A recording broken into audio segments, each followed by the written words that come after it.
आसपास के घर में ही सास बहू शारदा अनामिका रहा करती थी। सासू माँ शारदा बहू अनामिका को कुछ खास पसंद नहीं करती थी। उसे लगता था कि शादी के बाद इसके आने से उसका बेटा अब इसका नहीं रहा। इस वजह से वो बहू को पसंद नहीं करती थी और छोटी छोटी बात पे बदला लेने के लिए उसे अपमान किया करती थी। उस दिन जब रात के 11 बज रहे थे, शारदा हाथ में फर्स्ट एड बॉक्स लेकर दीवार से कूदती है और सीधा अनामिका के घर पे पहुंच जाती है, जहाँ पे 2 नारियल के पेड़ थे। उसे पेड़ पे बड़े बड़े नारियल दिखे। बहू, जहाँ मैं नारियल बेचा करती हूँ उसी के बगल में जाकर तुम भी नारियल बेचती हो हर दिन। मैंने कितना मना किया पर तुमने सुना नहीं। अब मैं तुम्हें जो सबक सिखाने जा रही हूँ ना, उसके बाद तुम नारियल बेचना ही छोड़ दोगी। तुम बैठ के आंसू बहाओगी, रोगी और सोचोगी सासू माँ के साथ ऐसा क्यों किया। इस तरह कहती है और फर्स्ट एड बॉक्स लेकर सीढ़ी लगा के वो सीधा नारियल के पेड़ पे चढ़ जाती है। पेड़ पे चढ़ने के बाद वो पेड़ से नारियल काटती है। इसी के साथ 2 नारियल नीचे गिर जाते हैं। शारदा जल्दी से अपना फर्स्ट एड बॉक्स खोलती है, फिर ऐसी दवाई निकालती है जिससे पूरा नारियल का पानी सूख जाएगा और इंजेक्शन की मदद से वो दवाई वो नारियल में डाल देती है।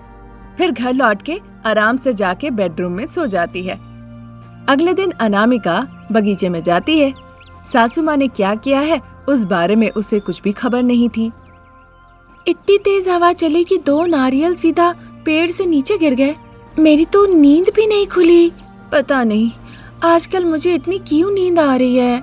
इतना सोचकर वो नारियल को ले जाकर घर के सामने जो ठेला रखा हुआ था उस पे रख देती है। तब तक रमेश बेटी भव्या को तैयार करके बाहर ले आता है उसे स्कूल छोड़ने के लिए।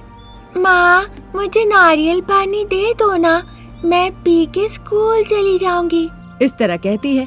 2 दीवारों के बीच खड़ी होकर शारदा अपनी पोती भव्या की ये सारी बातें सुन लेती है। अनामिका, इसे एक नारियल दे दो, नहीं तो स्कूल जाने से पहले ये अभी बैठकर नखरा मारेगी। रमेश की ये बात सुनकर शारदा बहुत खुश होती है और कहने लगती है, दे दो बहू, दे दो। पहले तो नारियल फोड़ना होगा तब तो देगी, तब तुम्हें सब पता चलेगा। इस तरह वो सोची रही थी कि तब तक प्रसाद घर लौट आते हैं। देखते शारदा दीवारों के बीच में कान लगा के बेटा रमेश, बहू अनामिका और पोती की बातें सुन रही है। ये देखकर आवाज ऊंची करके वो कहते हैं, कोई जरूरत नहीं इस तरह बेटा, बहू और नातिन के लिए प्यार दिखाने का। इस तरह दीवारों से कान लगा के पोती की बात सुनने से बेहतर था बेटे को कह देती, वो पोती को ले आता साथ। इस तरह से कहने पर अनामिका, रमेश और भव्या देखते हैं शारदा जो दरवाजे के पास खड़ी थी वो जा रही है। हाय दादी, आप मुझसे इतना प्यार करती है तो अपने साथ क्यों नहीं ले जाती? तुम मुझे पसंद करती हो तो तुम खुद ही आ जाओ। मैं शारदा की पोती हूँ, ये सब मेरे लिए आसान नहीं है। इस तरह कह के स्कूल जाने के लिए वो स्कूटी पे बैठ जाती है। शारदा, प्रसाद हंसने लगते हैं। रमेश स्कूटी लेकर उसे स्कूल छोड़ने के लिए निकल जाता है। उधर फुटपाथ पे शारदा और अनामिका नारियल लेकर बैठती थी और नारियल बेचा करती थी। शारदा के पास नारियल लेने के लिए एक भी ग्राहक नहीं जाते हैं और वहीं अनामिका के नारियल को देखकर सभी लोग अनामिका के ठेले पे जाते हैं। ये देखकर अनामिका बहुत खुश होती है। आहा, आज तो मेरी किस्मत बहुत अच्छी है, सभी लोग मेरे पास आ रहे हैं। ये सोचते हुए अनामिका अपने नारियल को काटती है। नारियल सड़े हुए थे, पानी खराब हो चुका था, उसमें से बदबू आ रही थी। फिर जितने ग्राहक आए थे अनामिका के ठेले पे नारियल पानी पीने के लिए, सभी लोग अनामिका के ठेले को छोड़कर चली जाती है शारदा के ठेले के पास। तब तक श्यामला कही देती है, क्या माँ, तुम हमें सड़ा हुआ नारियल पानी यहाँ पे पिलाना चाहती हो? एक बात बताओ, तुम्हारे पास कुछ अकल वकल है या नहीं? आशा रखना अच्छी बात है, पर इस तरह से लालच करना नहीं। इस तरह अनामिका से कहती है। सुन के शारदा बहुत खुश होती है। आइए बाबू, आइए, ताजा ताजा नारियल पानी पीजिए, बिल्कुल पेड़ से उतार के। इस तरह शारदा जोर जोर से आवाज लगाती है। उसकी आवाज सुन के सभी लोग शारदा के पास नारियल पानी पीने जाते हैं। अनामिका उधर इस तरह सड़ा हुआ नारियल देखकर बहुत दुखी हो जाती है। सोचती है दूसरा नारियल काट के देखूं। देखती है सारे नारियल खराब हो चुके हैं। ऐसा देखकर अनामिका सारे नारियल ले जाकर डस्टबिन में फेंक देती है। ये देखकर शारदा लेकिन मनी मन बहुत खुश होती है। बहू, अब तुम कैसे रहती हो ये भी मैं देखूंगी। एक दिन तुम खुद आके मेरे पैर पड़ोगी और मुझसे माफी मांगोगी। इस तरह सोचते सोचते वो नारियल बेच रही होती है। दुखी होकर रोते रोते खाली ठेला लेकर अनामिका घर लौटने लगती है। तभी बीच रास्ते में ससुर जी प्रसाद मिल जाते हैं। बहू, क्या हो गया? नारियल बेचते वक्त तो खुश रहना चाहिए, तुम ऐसे क्यों दुखी हो? पिताजी, आज तो एक भी नारियल नहीं बिका। पता नहीं ऐसा क्या हुआ, सारे नारियल अंदर से खराब थे। सबके पानी से बड़ा दुर्गंध आ रहा था। सारे नारियल वैसे ही थे, इसीलिए सारे नारियल को मैंने कचरे के डब्बे में फेंक दिया। अनामिका की इस तरह से पूरी बात सुनने के बाद प्रसाद को लगा कि जरूर दाल में कुछ काला है। बहू, मुझे तो लग रहा है दाल में कुछ काला है। एक बार तुम जाओ, गांव के मंदिर में जो महर्षि जी है उनसे मिल के आओ। वो इसमें क्या ही कर सकते पिताजी? ऐसा मत कहो, उनमें बहुत गुण है। अचानक से सारे नारियल क्यों खराब हो गए? सारा पानी क्यों खराब निकला, जबकि तुम्हारी सास का सारा नारियल ठीक है? हाँ पिताजी, सासू माँ के नारियल में कोई परेशानी नहीं। वो तो सबको अपने पास बुला बुला के पिला रही थी। अब तुम कहो बहू, तुम महर्षि से जाके मिलोगी या नहीं? मैं जरूर जाके मिलूंगी पिताजी। मुझे पता करना है कि ये खुद से इस तरह हुआ है या फिर सासू माँ ने कुछ किया है। अनामिका को इस तरह से कहकर प्रसाद वहाँ से चले जाते हैं। उधर महर्षि ध्यान पे बैठे हुए थे। अनामिका जाके प्रणाम करती है। महर्षि अपनी आंखें खोलते हैं, देखते हैं कि अनामिका उनके सामने बैठी हुई है। फिर अनामिका अपना मन का सारा दुख उन्हें खोल के बताती है। तभी महर्षि अपनी आंखें बंद करके आंतरिक शक्ति से समझ जाते हैं आखिर में ये सब किसने किया है। वो कुछ मंत्र पढ़ते हैं, फिर पानी से भरा हुआ घड़ा उनके सामने आ जाता है। देखो बेटा, चाहे कुछ भी हुआ हो, किसी ने भी किया हो, सब कुछ अच्छे के लिए ही होता है। ये रहा जादुई पानी, इसे ले जाके अपने नारियल पेड़ पे छिड़क दो, तुम्हें मायावी नारियल मिल जाएंगे। तो क्या मैं वो नारियल बाजार में बेच सकती हूँ? जरूर बेच सकती हो। अगर किसी ने उन नारियल के साथ बुरा किया तो वो बुरा उनके खुद के साथ होगा। इस तरह महर्षि कहकर वो मायावी पानी अनामिका के हाथों में दे देते हैं। एक और बात बेटा, जिनका दिल अच्छा होगा उनके लिए ये पानी सोने का हो जाएगा, और जो लालची होंगे उनके लिए ये एक साधारण नारियल पानी होगा। अब तुम जाओ। इस तरह कहकर अनामिका महर्षि को प्रणाम करती है और फिर वो मायावी पानी का घड़ा लेकर वो घर लौट आती है। फिर उस मायावी पानी को ले जाकर वो नारियल पेड़ पे छिड़क देती है। अगले दिन बगीचे में नारियल पेड़ पे बड़े ही सुंदर सुंदर नारियल लटके हुए थे। ये देखकर शारदा को बड़ी जलन होती है। अनामिका उन्हें काट कर ठेले पे रख के बेचने के लिए ले आती है। उसी के साथ साथ शारदा भी आती है नारियल बेचने के लिए। उसी दौरान कमला, जो भले दिल की इंसान थी, वो अनामिका के दुकान पे जाती है नारियल पानी पीने के लिए। अनामिका उसे पीने के लिए नारियल पानी देती है। तुरंत वो पानी सोने का हो जाता है। ये देखकर कमला बहुत खुश होती है। सभी लोग सुनो, शारदा की बहू जो नारियल पानी बेच रही है वो सोने का हो जा रहा है। सभी लोग अपनी किस्मत आजमा लो। इस तरह वो जोर जोर से कहती है। सभी लोग सुन के अनामिका के ठेले पे आने लगते हैं नारियल पानी पीने के लिए। जो अच्छे दिल के इंसान थे उन सभी का नारियल पानी सोने के नारियल पानी में बदल जाता है और बुरे दिल वालों के लिए वो साधारण नारियल पानी रह जाता है। इस तरह बहू अनामिका का नारियल पानी का व्यापार बहुत अच्छा चलने लगता है। पर इस तरह अच्छा चलते देख शारदा को बिल्कुल अच्छा नहीं लगता। आज रात देखो तुम्हारे नारियल के साथ मैं क्या करती हूँ बहू। इस तरह सोचकर रात होते ना होते ही शारदा फर्स्ट एड बॉक्स लेकर अनामिका के पेड़ के पास पहुँच जाती है। नारियल काटती है और सब में इंजेक्शन लगाने लगती है। पैसे देखकर तुम बहुत खुश हो रही हो ना, अब तुम देखो कल तुम्हारा क्या होता है। इतना कहकर वहाँ से चली जाती है और शांति से जाकर सो जाती है। अगले दिन सुबह सुबह हमेशा की तरह सास बहू नारियल पानी बेचने निकलती है। शारदा के ठेले में जितने नारियल थे सभी एक के बाद एक काले हो चुके थे और उधर बहू के सारे नारियल एकदम अच्छे थे। साथ ही साथ जो अच्छे दिल वाले थे उनके नारियल का पानी अच्छे निकल रहे थे। ये देखकर शारदा रोते रोते अनामिका के पास आती है। बहू, मुझे माफ कर दो। जब से तुम मेरे घर में बहू बन के आई हो तब से मुझे लगता है कि तुमने मेरे बेटे को मुझसे छीन लिया। बदला लेने के लिए मैंने ये सब कुछ किया था। इस तरह वो विनती करती है। तब तक प्रसाद वहाँ पे आ जाते हैं। बहू, तुम्हारी सास को इस तरह मैं रोते हुए नहीं देख पा रहा हूँ। तुम इसे माफ कर दो। अब से हम सब एक साथ रहेंगे। ये मेरा वादा है और मेरा वादा ही शासन है। इस तरह प्रसाद बड़े ही फिल्मी स्टाइल से वादा करते हैं और तब से सभी लोग एक साथ मिलजुल के एक ही घर में रहते हैं और खुशी खुशी जीवन बिताने लगते हैं। तो आज की कहानी आप लोगों को कैसी लगी जरूर बताइएगा। नई कहानी लेकर हम बहुत जल्द हाजिर होंगे। तब तक के लिए व्यापार में बढ़ोतरी के लिए यहाँ पर उपदेश दिया जाता है। चूँकि ऐसा बोर्ड टंगा हुआ था गिरीश के घर के सामने, इसीलिए बहू अनामिका वहाँ आती है। दरवाजा खुला था, गिरीश कहीं दिख नहीं रहा था।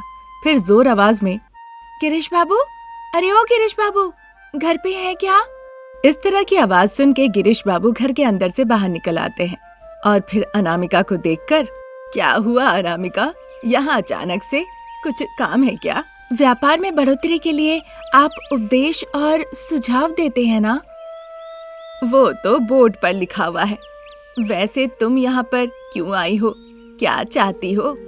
आपको तो पता है ना, मेरा पानी पूरी का एक छोटा सा व्यापार है। वो पता है, पर पानी पूरी के व्यापार के साथ क्या समस्या है? असल में जहाँ मैं पानी पूरी का ठेला लगाती हूँ, वहाँ 2-4 और ठेले लगने लगे हैं।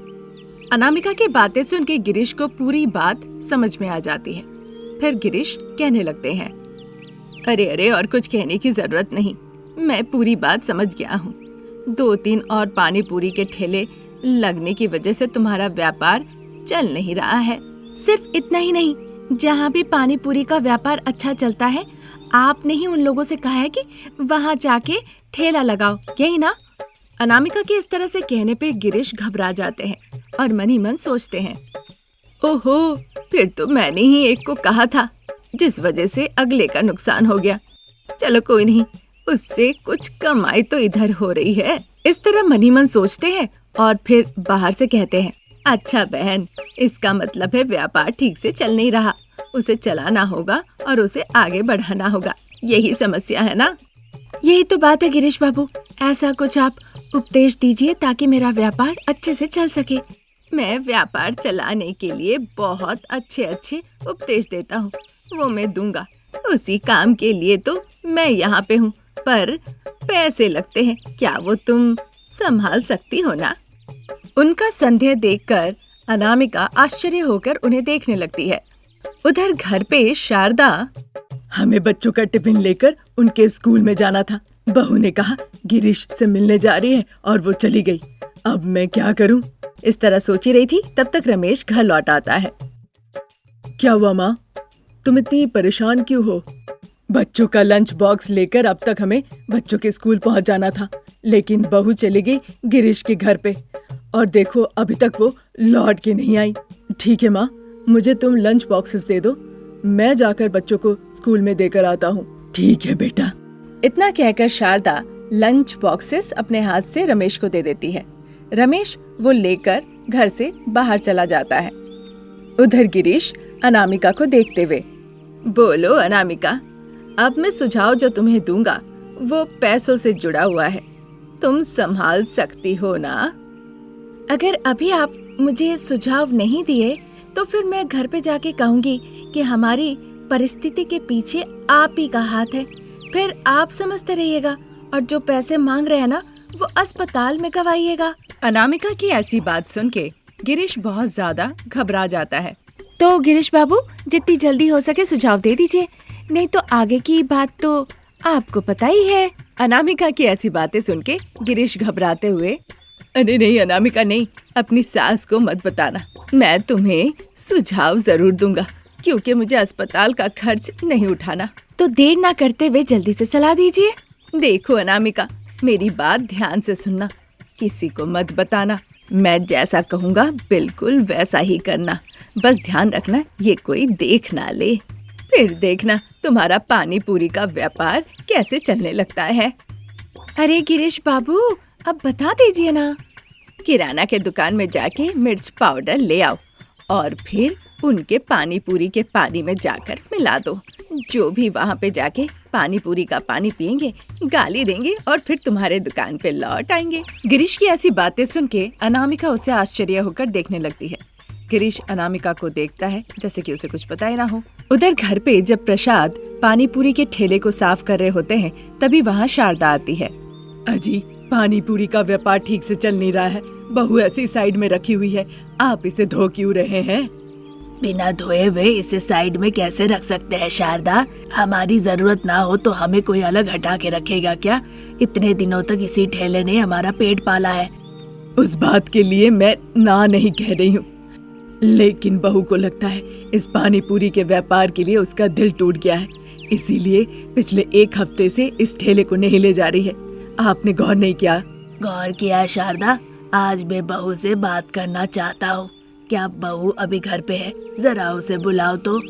बहू तो अभी घर पे नहीं है, गिरीश बाबू से सलाह लेने के लिए उसके घर पे गई है। खुद को तो वो कभी सलाह दे नहीं पाया, अब वो हमें क्या सलाह देगा? हाँ, अब सब कुछ करके बहू कोशिश कर रही है, उसे मना क्यों करना? हाँ, ऐसी बात है तो मुझे भी काम करने दो, अब तुम जाओ। इतना कहकर प्रसाद ठेले के साफ सफाई में फिर से लग जाते हैं। शारदा डांट फटकार लगाती है और अंदर चली जाती है। उधर आश्चर्य होकर गिरीश देख रहे होते हैं। अब कहिए, एक ठेले पे जाके मैं मिर्च पाउडर तो पानी में मिला दूंगी, फिर दूसरे ठेले में जाके मुझे क्या करना होगा? तुम्हें अच्छा लगा ना अनामिका? फिर दूसरे ठेले पे जाके तुम सारी पूड़ियों को पानी में गिरा देना। जब सारी पूरियां पानी में गिर के नरम हो जाएगी तो कोई आके उसके ठेले पे खाएगा नहीं।